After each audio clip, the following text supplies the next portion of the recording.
Hi everyone, we're back with the second fluency lesson.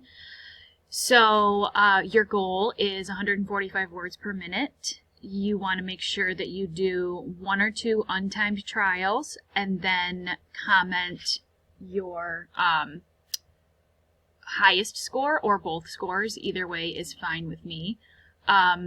This week there's only one fluency. So I'm going to go ahead and read the words, and then you can pause and time yourself, or have a parent or sibling or grandparent, whoever you're with, time you.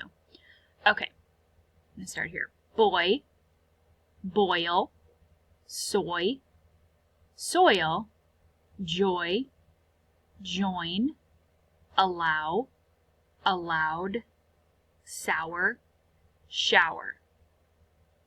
Okay, so these words have either the oi sound or the ow sound in them. Okay, even though the spelling might be different with the vowel combinations, you are either going to be reading the word with an oi sound or an ow sound.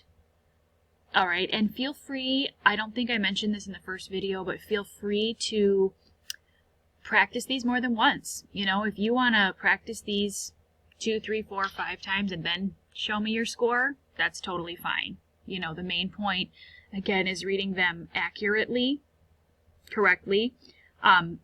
We want you to improve your actual fluency score, but again, the main point is pronouncing them correctly. So, hope you guys are doing well, and good luck.